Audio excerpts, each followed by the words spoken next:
We are not SEBI registered investment advisors. This video is only meant for educational purpose. Kindly consult your financial advisor before taking any decision for investment and trading. नमस्कार, उमर अमन academy के educational video में आप सभी का स्वागत है। दोस्तों, कल मंडे से बजट वीक हमारा स्टार्ट होने वाला है। मंगलवार को जो है वो बजट पेश की जाएगी। तो आज हम आपके साथ जो डिस्कस करने वाले हैं वो बजट स्पेशल स्टॉक है, और ये सिर्फ इसी बजट के लिए नहीं, आने वाले कई बजट ईयर के लिए जो है वो आपको इसमें इन्वेस्टेड रहना है। अब हमने इस वीडियो को 3 पार्ट में डिवाइड किया है। पहले पार्ट में मैं आपसे अभी बात कर रहा हूँ, दूसरे पार्ट में जो है वो हमने उस स्टॉक के बारे में, उसके फंडामेंटल्स के बारे में, उसके प्लस और माइनस के बारे में जो है वो हमने पूरी डिस्कशन की है, और तीसरे पार्ट में जो है उसमें आपको कहाँ पे जाके इन्वेस्ट करना है उस शेयर में, इसकी चर्चा की है। तो आप बने रहिएगा हमारे साथ वीडियो के अंत तक, ताकि उसमें से कोई भी डिटेल्स जो है वो आपसे मिस ना हो जाए। तो आइए चलते हैं भारत का सबसे बेहतरीन शेयर ढूंढने के लिए। देखा दोस्तों, ये था हमारा भारत का सबसे बेहतरीन शेयर, और इसमें जो है वो आपको इन्वेस्टेड रहना है आने वाले 20 ईयर्स के लिए। अब आप इसमें इन्वेस्ट कैसे करेंगे? आपको क्या करना है, आपके पास सिर्फ एक डीमैट अकाउंट होना चाहिए, और आपको ETF में इन्वेस्ट करना है। निफ्टी 50 ETF जो है, जिसको निफ्टी 20 भी कहते हैं, उसमें इन्वेस्ट करना है। आप किसी एक कंपनी में यहाँ इन्वेस्ट नहीं कर रहे हैं, आप भारत के सबसे 50 बेहतरीन कंपनियों में इन्वेस्ट कर रहे हैं। उसमें से कौन सा चलेगा कौन सा नहीं चलेगा ये सोचना आपका काम नहीं है। जो परफॉर्मर होंगे उसको निफ्टी रखेगी, NSE जो है वो रखेगी उस इंडेक्स में, और जो परफॉर्म नहीं करेंगे उनको बाहर निकाल देगी, और उसके जगह पर नए शेयर को वो इंक्लूड कर लेगी। तो इस तरह से जो है वो आप भारत के बेहतरीन 50 कंपनियों के साथ इन्वेस्टेड बने रहेंगे। आपको आने वाले 20 साल सिर्फ आपको देने हैं। आपको एक डिसिप्लिन फॉलो करना है, आपको ETF के थ्रू इन्वेस्ट करना है। आप अपने पसंद के किसी भी ब्रोकर के साथ जो है आप अकाउंट ओपन कर सकते हैं, किसी भी म्यूचुअल फंड कंपनी का ETF ले सकते हैं, जिसमें भी आप मैं किसी पर्टिकुलर को मैं इंडोर्स नहीं कर रहा हूं। आप अभी तक जिस भी किसी म्यूचुअल फंड कंपनी के साथ आपने काम किया है उनके एडवाइजर से पूछिए कि क्या कोई ETF जो है निफ्टी 20 का उनके पास अवेलेबल है। तो यदि है तो आज ही उसमें आप इन्वेस्ट करना शुरू कीजिए, और यदि आप लकीली किसी भी मार्केट क्रैश में आप लमसम इन्वेस्ट कीजिए, नहीं तो SIP में बने रहिए। तो आशा करता हूं कि हमारा ये प्रयास आपको अच्छा लगा होगा। नमस्कार।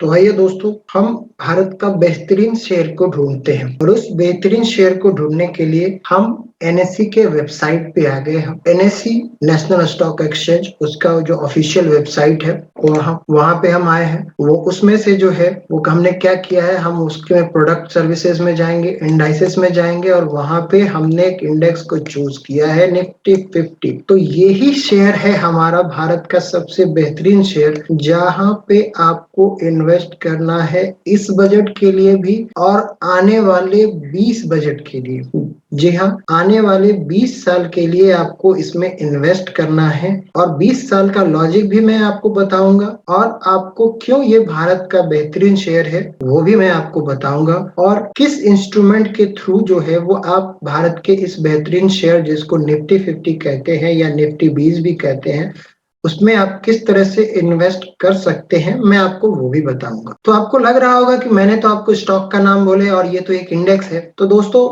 इंडेक्स है, मैं मानता हूं, लेकिन यही भारत का बेहतरीन शेयर है, क्योंकि इसमें आपके रिस्क जो है वो बहुत ही मिनिमाइज हो जाती है, क्योंकि आप इसमें किसी भी एक कंपनी का रिस्क नहीं ले रहे हैं। आप जो है वो भारत पे इन्वेस्ट कर रहे हैं, भारत में इन्वेस्ट कर रहे हैं, और भारत के ऊपर इन्वेस्ट कर रहे हैं। यदि आपको अपने देश पे भरोसा है तो आप निफ्टी पे भरोसा कर सकते हैं, क्योंकि कोई कंपनी तो जीरो हो सकती है, लेकिन निफ्टी एक इंडेक्स है, और एक इंडेक्स जीरो नहीं होगा। मैं आपको जो है वो बताना चाहूंगा कि ये क्यों ऐसा मैं बोल रहा हूँ। कि सबसे पहली बात तो ये देख लीजिए कि ये निफ्टी 50 जो है वो एक डाइवर्सिफाइड इंडेक्स है, जहां पे आपको 13 सेक्टर सेक्टर का एलोकेशन मिलता है। आपको जो सबसे बड़ा चीज होता है वो मार्केट रिस्क होता है, और उस मार्केट रिस्क को आप डाइवर्सिफाई करने के लिए डिफरेंट डिफरेंट सेक्टर में आप इन्वेस्ट करते हैं। तो अब या तो आप म्यूचुअल फंड में इन्वेस्ट कीजिए, तो म्यूचुअल फंड का ही एक ये दूसरा पार्ट है। म्यूचुअल फंड क्या होता है, वहां पे डिस्क्रिप्शन जो है वो फंड मैनेजर के पास होता है कि कौन से शेयर में इन्वेस्ट करना है और कौन से शेयर में इन्वेस्ट नहीं करना, ये डिसाइड म्यूचुअल फंड के फंड मैनेजर करते हैं। जबकि एक्सचेंज ट्रेडेड फंड जो होता है, ईटीएफ जो है, वो एक इंडेक्स को फॉलो करता है। निफ्टी 50 यदि इंडेक्स है तो ये इंडेक्स तो कोई इंडिविजुअल तो बनाता नहीं है, ये इंडेक्स बनाती है, वो एक मैथमेटिकल फॉर्मूला पे बनाती है। तो उसका जो मैथमेटिकल फॉर्मूला है उससे हमारा रिस्क मिनिमाइज हो गया, हम बेस्ट के साथ रहते हैं, और इसमें आपको कॉस्ट बहुत कम लगता है। आपको म्यूचुअल फंड से भी कम कॉस्ट पे आप इसमें इन्वेस्ट करते हैं। आपको सिर्फ और सिर्फ जो है वो टाइम देना है, एसआईपी के थ्रू इन्वेस्ट करना है, हर महीने डिसिप्लिन को फॉलो करना है। मार्केट ऊपर हो या नीचे हो, आने वाले 20 इयर्स को आप दीजिए और भारत पे इन्वेस्ट कीजिए। यदि भारत ग्रो करेगा, यदि हमारा इकोनॉमी यहाँ से डबल और ट्रिपल होगा, तो निफ्टी इंडेक्स जो है वो कितना ऊपर जा सकता है, इसकी कल्पना हम और आप नहीं कर सकते हैं। ये मार्केट को डिसाइड करने दीजिए।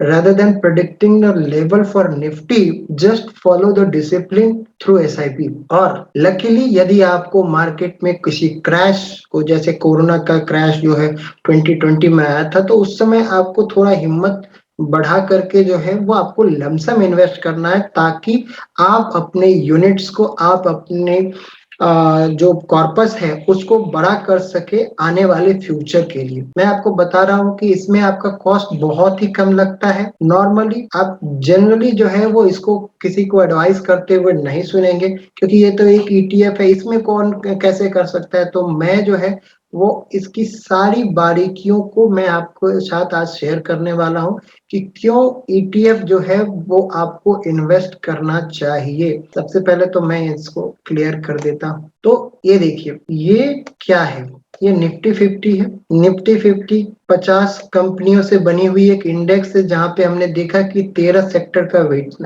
जो है एलोकेशन आपको मिलता है। अब इसका मेथड क्या होता है, free float market capitalisation method से जो है उस पे ये आधारित है। ये मैथमेटिकल फॉर्मूला है, क्या होता है नहीं होता है हम छोड़ देते हैं। ये एनएससी का काम है कि इसको जो है वो बनाना, इस इंडेक्स को बनाना, इसमें कौन से कंपनियों को रखना है वो एनएससी वाले फॉलो करेंगे। उसको वो जो है साल में 2 बार जो है वो जज करते हैं, सेमी एनुअली जो है उसको रिबैलेंस करते हैं। एक जनवरी में होता है और दूसरा जुलाई में होता है। आपको देखिए कि ये 1996 में लॉन्च हुआ था। 3 नवंबर को इसका बेस डेट है, 3 नवंबर 1995 में 1000 के इंडेक्स वैल्यू पे जो है इसको लॉन्च किया गया था। आज जो है हम एक राउंड फिगर 18,000 मानते हैं। तो 1995 से आज हम 2022 के जनवरी में हैं, तो अभी तक जो है ये एक इंडेक्स होने के बावजूद 18 टाइम्स जो है वो रिटर्न आपको दे चुका है। मैंने आपको क्या बोला कि आप किसी भी एक कंपनी में इन्वेस्ट नहीं कर रहे हैं, आप भारत में इन्वेस्ट कर रहे हैं। यदि आपको अपने देश पे भरोसा है तो आप निफ्टी 50 में ईटीएफ के थ्रू, एक लो कॉस्ट इंस्ट्रूमेंट के थ्रू आप इन्वेस्ट कर रहे हैं।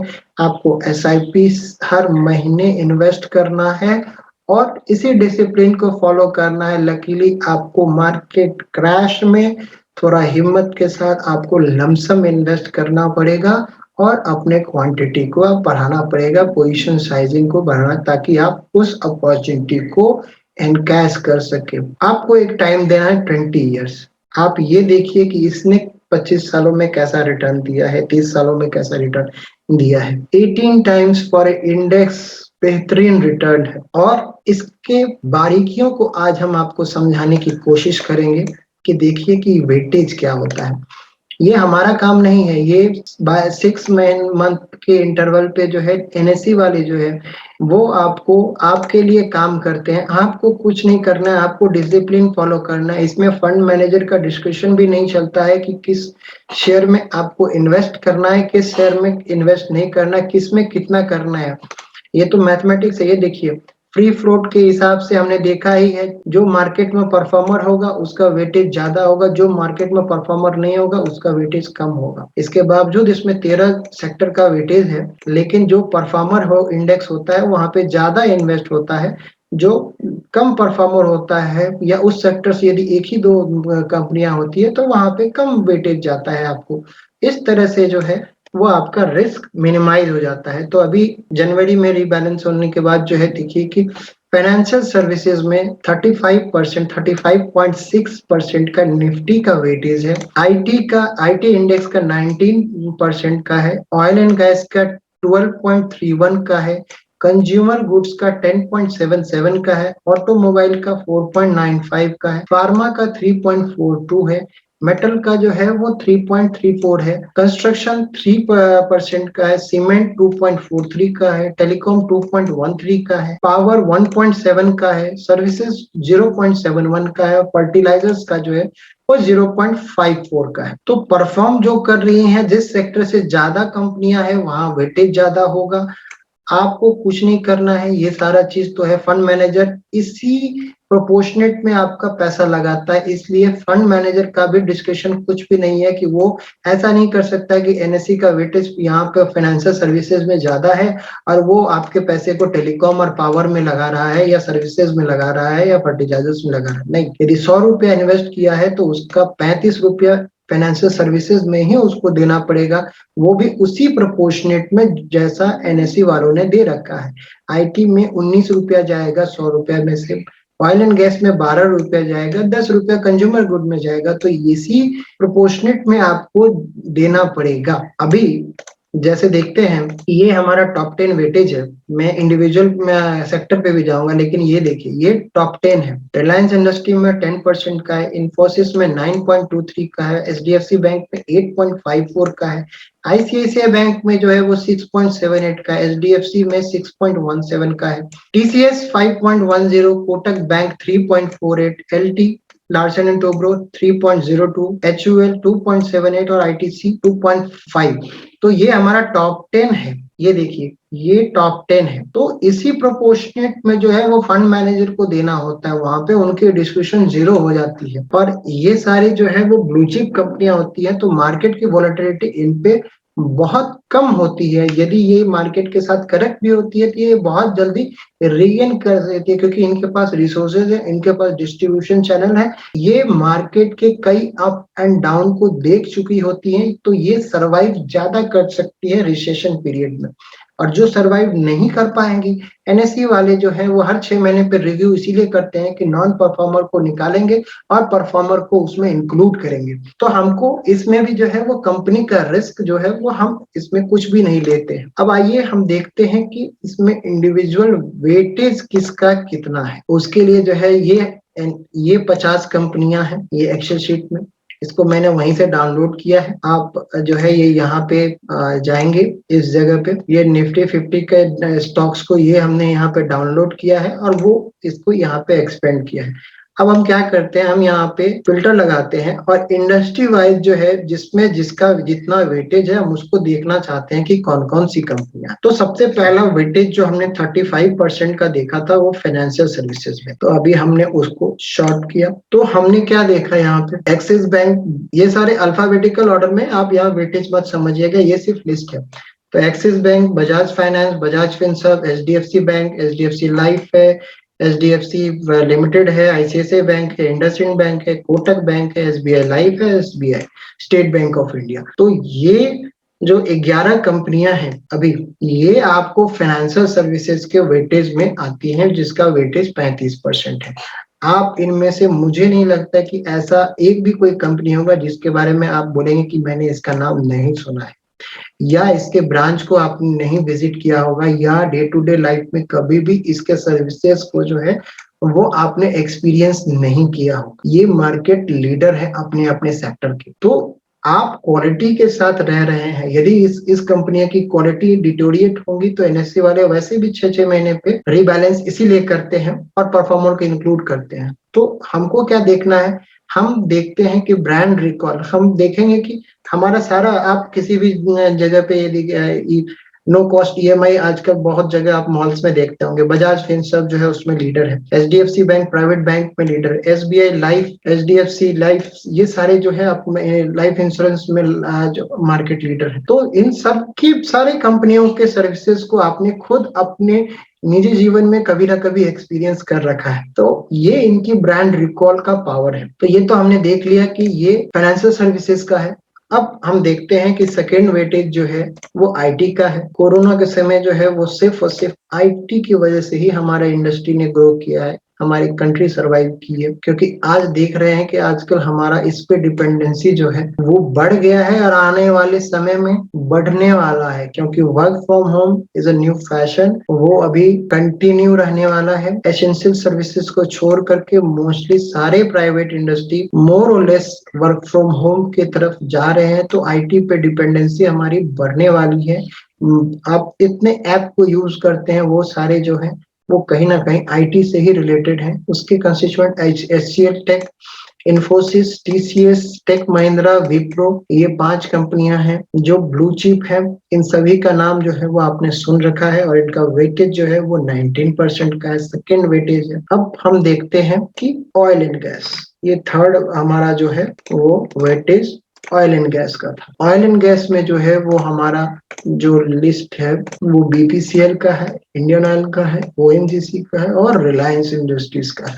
ये चारों कंपनियां जो हैं वो आपको 12.31% का वेटेज रखती है निफ्टी में। देखिए, इतने सारे टेक्निकल्स बताने का मैं सिर्फ एक ही चीज है, मैं आपको ये बता रहा हूँ कि क्यों आपको निफ्टी 50 में, क्योंकि आप जो है रिलायंस के रिस्क को नहीं बियर कर रहे हैं, आप पूरे कंट्री के साथ एक जा रहे हैं, निफ्टी 50 में इन्वेस्ट कर रहे हैं, तो यहाँ पे आपको पूरा डाइवर्सिफिकेशन मिल रहा है और आप मैक्सिमम आपको क्या करना है, डिसिप्लिन को फॉलो करना है, करेक्शन में जो है वो अपने पोजीशन को इंक्रीज करना है और 20 इयर्स तक इन्वेस्टेड रहना है, ताकि आपको 8th वंडन जो कंपाउंडिंग इफेक्ट है उसका बेनिफिट आपको मिल सके। तो ये तो हमने थर्ड वेटेज को देख लिया। अब जो है वो हमारा फोर्थ वेटेज जो है वो कंज्यूमर गुड्स से आता है। कंज्यूमर गुड्स, पहले हम इसको हटा देते हैं और कंज्यूमर गुड्स पे टिक करेंगे। तो कंज्यूमर गुड में हमारा जो है वो एशियन पेंट है, ब्रिटानिया है, एचयूएल है, आईटीसी है, नेस्ले है, टाटा कंज्यूमर और टाइटन कंपनी। सभी की सर्विसेज किसी न किसी फॉर्म में हम और आपने यूज कर रखा है,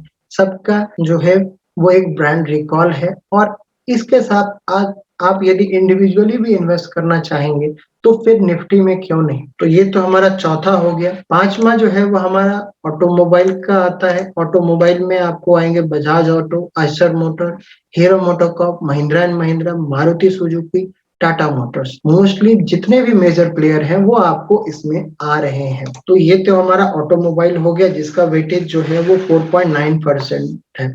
इसके बाद जो है वो फार्मा का वेटेज है। फार्मा का वेटेज जो है वो 3.42 है और उसमें जो कंपनियां हैं वो सिप्ला है, डिवीज लैब है, डॉक्टर रेड्डी है और सन फार्मास्यूटिकल है। तो ये 4 कंपनियां आपको मिल रही है जिसका वेटेज 3.42 है। फिर जो है वो हमारा जो 7th नंबर का सेक्टर है जिसका वेटेज जो है वो लगभग 3.34 है, वो आपको है मेटल्स। मैं इसको हटा देता हूँ फार्मा को।